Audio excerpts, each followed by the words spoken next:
As you begin to approach deep stillness, you may sense a kind of repulsive field within you, an inner resistance. This is a very real phenomenon. It is the reason people have trouble meditating and experiencing deep, lasting presence. Healing this inner schism, or original scar, is the real work of getting free. Once you chip away at this repulsive inner field, presence gradually becomes your background state. Welcome to another episode of the Wild Garden of Enlightenment course on awakening. Tobin Blake here, as always. Today we're going to discuss something that very few people, incredibly, ever stop to even consider. Although when you do begin to examine this topic, it is perhaps one of the most important matters a human being could ever take time to explore. Today's topic is, quite simply, the matter of words and, more generally, thoughts. Curiously, in the realm of spirituality, thoughts are oftentimes dismissed as unimportant. And when we get right down to it, perhaps from one angle, that's true. Thoughts are not what we are, for example. Thoughts have nothing to do with presence. But as human beings, we think tens of thousands of thoughts every single day. This is truly a mountain of thoughts, especially when you multiply those tens of thousands of thoughts. So if we think that this has no impact on our lives, we are quite simply fooling ourselves. There are a lot of different angles that we could take in our exploration of thoughts and words. And I should also point out here, obviously, it isn't only the thoughts, the internal thoughts that we experience daily, but we communicate mostly in words, not entirely, obviously. And in fact, there is a whole nother level of communication at the metaphysical level, we could say, because all minds stem from one source and are still completely immersed in that source. But incredibly, despite the fact, in any case, getting back to the main point, we experience all these thoughts every day and we communicate in words with each other, and yet we never really stop to ponder what their influence is upon us and what purpose they serve. And that purpose is multidimensional. It's not only to communicate, it's not only to reflect what all our beliefs, although this certainly is a big part of it.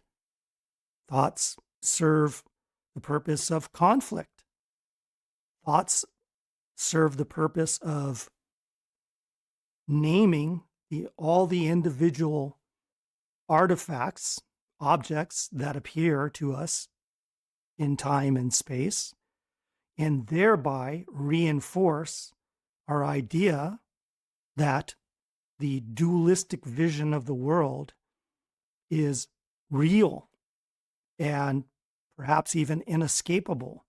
They are a central part of our lives, and they do have a tremendous impact on how we feel, and they also reflect how we feel. This is a very interesting point.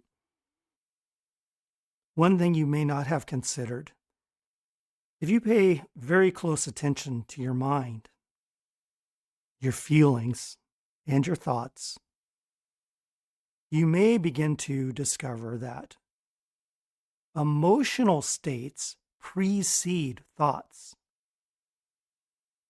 Many times we think it's the opposite way. We think that we have a thought, and that thought is disturbing to us, and it causes an emotional reaction. The truth is, when you're paying close attention, the emotional state is actually active first. That triggers a thought that reflects that emotional state, and that thought may appear in many, many different forms and through many different contexts and experiences. Now, the thought also feeds back into that emotion. So the emotional state triggers a thought that reflects it, and that reflection reinforces that emotional state. If we think of this in terms of like a river, let's say an underground river that breaks up through the soil and suddenly begins flowing. If that organically happens in the middle of the wilderness, that river is not going to be following a particular riverbed.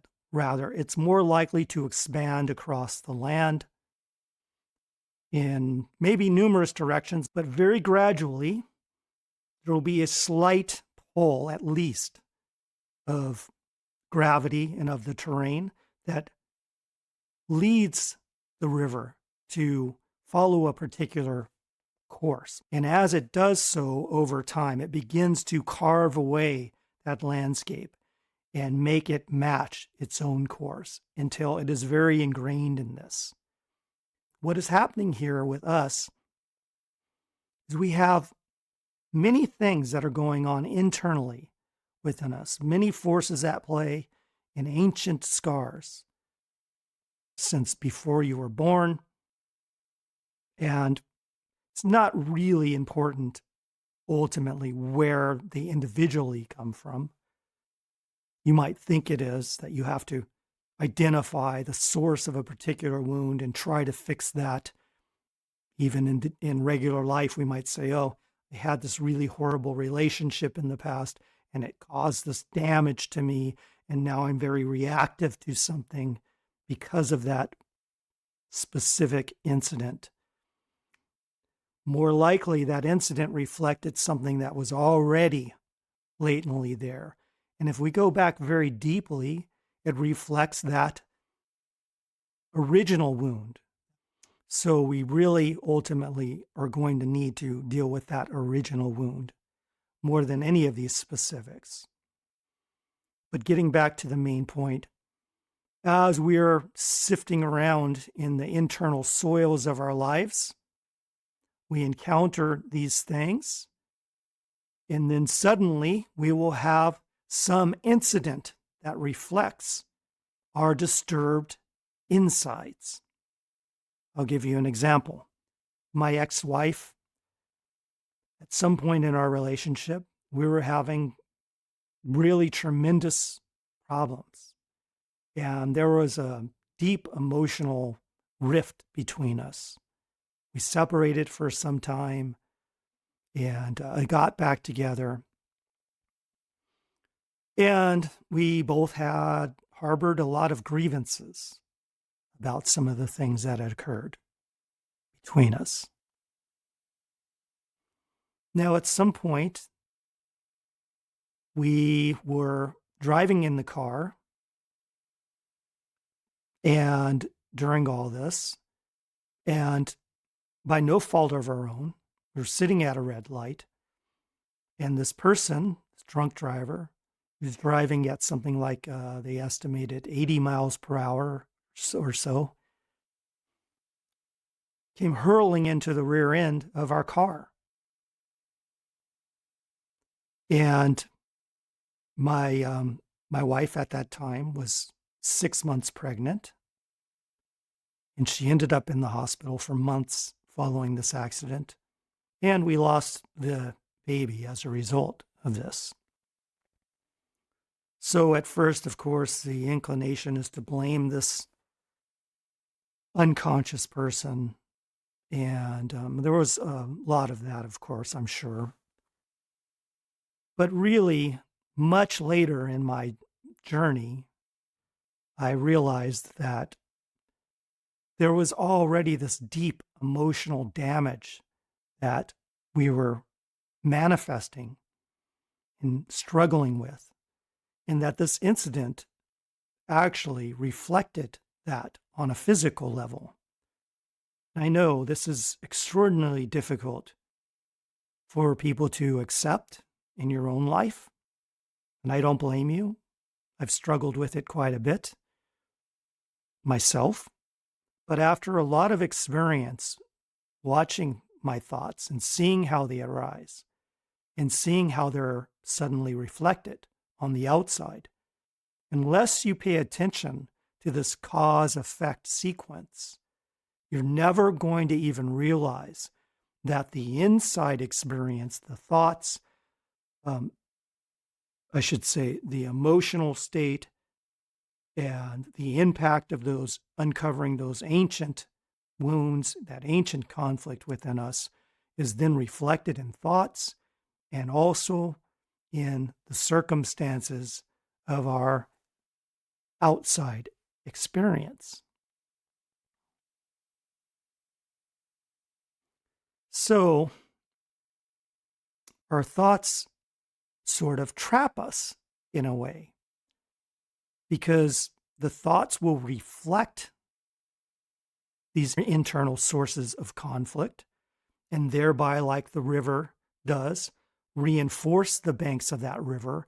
And we are more and more stuck.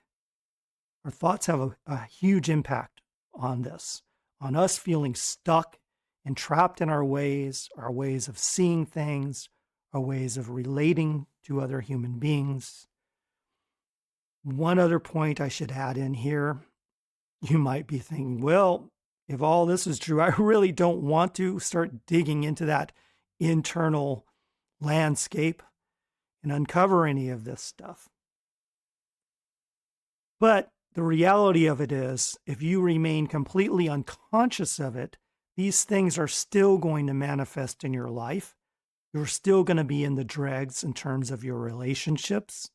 You're still going to be stuck in suffering, and you really won't have any idea why. You'll just sit around blaming all of these outside forms. So what this all boils down to is this: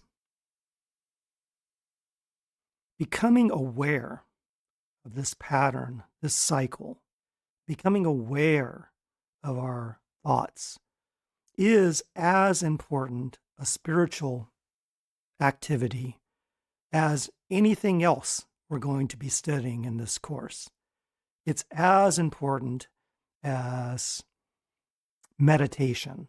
It's as important as presence, awareness, and all of the other things that go along with true deep spirituality, forgiveness, acceptance, loving kindness, and so on. Today, we're not going to dive too deeply into all of the dimensions of this. Today, rather, I wanted to address something more directly in line with this course and with how we can use our words to facilitate learning, speaking the unspeakable. How can we talk about true spirituality, which is an experience that lies beyond all concepts, including words, in a way that enables us to make that connection? And we must also become aware that thoughts and words can and often are used to attack our best interests when it comes to awakening. They are used, simply put, as weapons of the ego to defeat our ability to move beyond concepts and into that direct experience. So we need to learn, in other words, to use thoughts in a slightly different way. And that's what we're going to explore right now. First, let us begin by clarifying that, in a way, honesty lies at the very heart of all true spirituality. Because in order to be true, A spiritual path must aim at helping us know ourselves as we are, beyond symbols and mere ideas. This is, in fact, what self-realization means, and so we could say it is the ultimate honesty. And since we are already our true self, for what else could we be? All we actually need to learn is how to drop the false concepts that cover up and hide our own original nature. This is what makes today's talk so cumbersome. Here I am using concepts to speak of a concept-free state. This is our unspeakable conundrum in a nutshell, so to speak.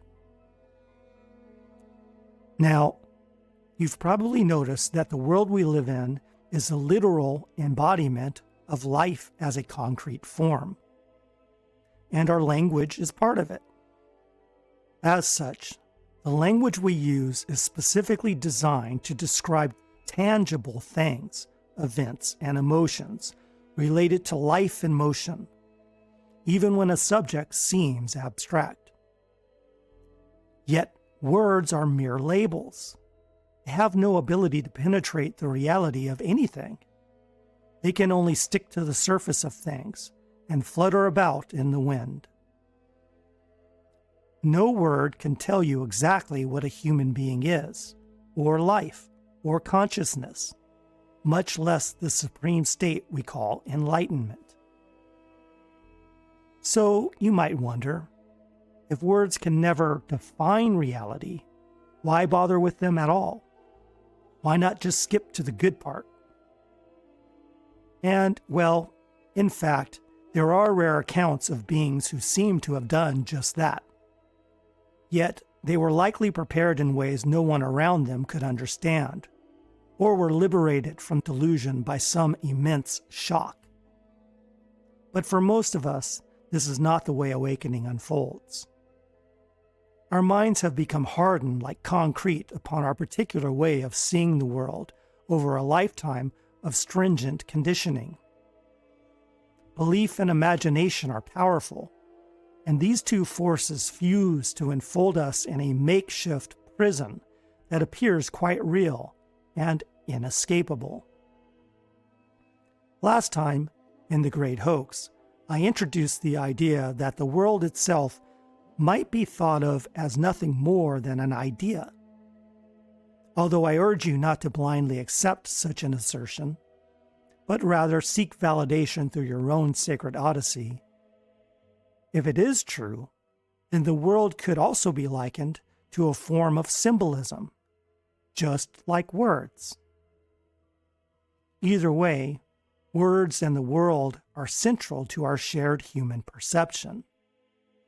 While it is true we are seeking an experience that lies beyond them, a direct recognition of ourselves as open, abstract awareness, most of us find it nearly impossible to shake the trance-like conditioning of human perception. This is why the bulk of us do need words to help us find our way, not as a final authority, but as a set of tools. Words themselves are not the problem. It is how we use and cling to them, not only to communicate, but also to reinforce the egoic shell and shape and define the world. Broadly speaking, words can serve awakening in two ways. In the great Taoist classic, the Tao Te Ching, Lao Tzu wrote, "Those who know do not speak. Those who speak do not know." Now, on the surface, this sounds like a contradiction, for Lao Tzu seems to be using words to dismiss their value. However, properly understood, his comment is meant to steer us toward the still dimension that exists between the words that clutter the silent spaciousness of being. Other examples of direct pointing should be equally familiar to many. The Bible tells us to be still and know that I am God. And an old Ram Dass book popularized the modern classic, Be Here Now. These phrases are not mere concepts to collect. They are invitations to direct, immediate presence. The second way words can help us involves the deeper healing I talked about a little while ago. You have probably heard suggestions that you should just be present or become the witness, among other cutting instructions. Yet if you've ever tried maintaining practices like these, you've likely realized just how difficult it can be. The truth is, while such direct pointings are indeed valuable beyond compare, we face tremendous resistance to simply letting go, opening up, and spreading our wings. As you begin to approach deep stillness, you may sense a kind of repulsive field within you, an inner resistance that makes you feel physically and psychologically restless, anxious, or withdrawn. This is a very real phenomenon, and you need to become aware of it and how to handle it. It is the real reason people have trouble meditating and experiencing deep, lasting presence. Healing this inner schism, or original scar, is the real work of getting free. Once you chip away at this repulsive inner field a bit, presence gradually becomes your background state. For this mission, words occupy a central role. They help us bring unconscious patterns into the light so they can be identified, seen for what they are, and consciously released. This is deep therapy, and we all need to go through this process.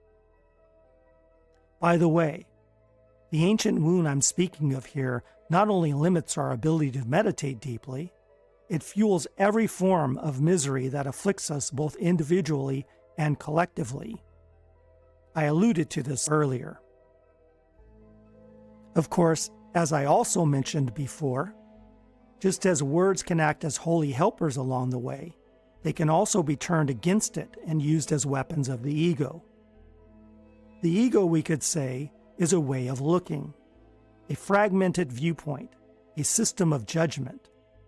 It compulsively bends meanings, takes rigid positions, disagrees, and uses language to divide, where its existence is rooted within the very framework of separation. To the extent we stay fixated within the egoic perspective, certain words and ideas may become triggers. The moment they are voiced, something within us shuts down or frays, causing us to either retract into a defensive posture or lash out. Whether we silently stew or choose to voice our dissent doesn't really matter. Either reaction serves the ego's divisive purpose. It is of utmost importance for us to note that this reaction is particularly likely to occur in response to spiritual teachings, because nothing is more threatening to the ego's fragile identity. This is why, first of all, we need to learn not to take words too seriously. Our reality is far beyond all symbols, and we are using words in our course only because, in the beginning, they're essential. We use them in order to learn how to get free of them. More profoundly, remember that your own mind is filled with words as well, and here is where the real challenge and ultimate relief is born. By training yourself to identify and release your own concepts, whatever their form, you start to crack the spell of the world all those concepts weave. You begin to see that the solid story in your head is not so solid after all. In the silent, still cracks between the thoughts you think awaits a remarkable discovery. This rule of not taking words too seriously also applies to the dharmas of this course. Don't take anything I say as the last word. As I mentioned, you don't need to blindly accept any specific teaching, no matter how wise it may seem. But neither should you reject something simply because it doesn't fit in with your own past learning, and certainly not because your ego doesn't like it. Consider everything carefully. Test it. Meditate on these dharmas in a quiet space. Bring them into your daily life and relationships and watch what happens. Pay attention and ask yourself, does this help me to be more present, more honest, more compassionate, open, and at peace? What helps you foster stillness, lifts you out of fear states, and deepens your sense of inner peace generally can be safely honored. There are plenty of words in our course that may trigger you. Be alert to your own tendency to react to words like God, the ego, mind, enlightenment, or whatever it is that trips you up. Challenging old, entrenched ego scripts can be painful at first, but as you drop them, you'll get freer and lighter and clearer. The ego generally experiences this process as painful, and that's the real reason for the strong initial reaction.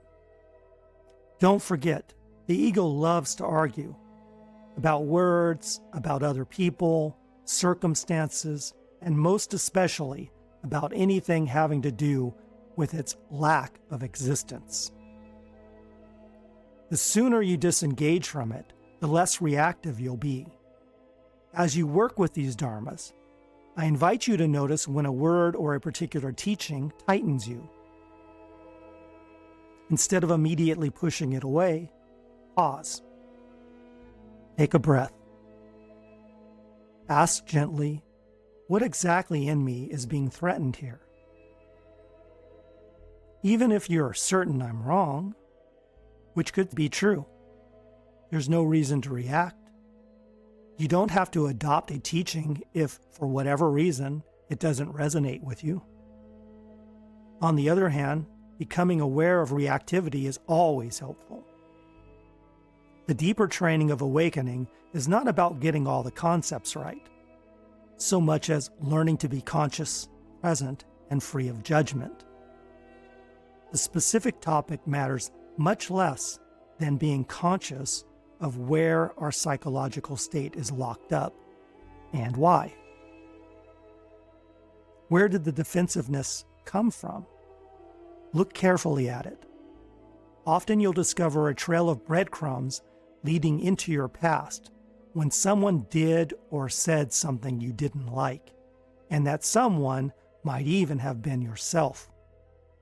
Other times, it's just some old belief you adopted as your own, and now you have a tendency to become defensive whenever someone presents an opposing point of view. Mastering the art of learning through language is as much a spiritual practice as meditation. At its heart, it's a powerful experience in non-judgment and transcendence. Very gently, our small effort gives way to non-effort. The path grows still. The seeds we have been planting in our garden begin to push through the earth, and little by little, a deep quiet blooms and covers everything. This week, I invite you to reflect upon the nature of your own thoughts, as well as the words you use in communicating with others. Remember that thoughts are really a conversation you are having with your own self. And also remember that you are literally processing tens of thousands of thoughts a day. It's important not to allow this process to continue unconsciously. So, by becoming aware of the nature of those thoughts, what are you thinking about in general? And what are you communicating? So it's the external form of thought with others. Is it, as you would judge it, positive in nature, negative in nature? What are the major themes of your thoughts and your conversations? You might also pay attention to whether or not your thoughts are repetitive and what their real purpose is. Are you using a lot of thoughts and spoken words in your conversations with other people to express conflict, happiness? Are you disagreeing with life a lot? If so, this is important to note and bring into awareness. These can all be great pointers. And really, what we are doing here is we're not trying to reshape our thinking so much as simply becoming aware of our thoughts. We are putting ourselves in a position where our thoughts will naturally reshape themselves. It may also be useful for you to pay attention to what other people are speaking about and how they're using language. Sometimes it's more difficult for us to see the patterns inside ourselves than to see what's going on with other people. Finally, note just how these thoughts make you feel. Whatever their nature is, what is the emotional resonance with those thoughts? Once you know what that is and you identify it clearly, this is going to be a much more powerful facilitator in actually transitioning away from these negative patterns. Pay particular attention to triggers, whether in yourself or others. Watch for that urge to react. And then imagine this. What would it be like to just live in a way where you didn't feel the need to react to everything that didn't match with your internal belief system? What if you just learned to let conversations flow? And even when somebody said or did something that you didn't like, you were just present. Instead of reacting, you let it dissipate. And if you like, practice just that. Practice letting things flow, letting them go. Just being present when you have that urge to react. Do you think that your emotional state would be a little bit more balanced? And do you think that you might handle conflict a little bit differently? These are all great questions I invite you to consider and look deeply into over the next week or so. Next time on the Wild Garden of Enlightenment, I'm going to share a powerful story with you that involves Buddha and his final brush with the demon Mara as he sat on the brink of enlightenment underneath the Bodhi tree. Until next time, vaya con Dios, step by step, with love and presence. Thank you for joining me.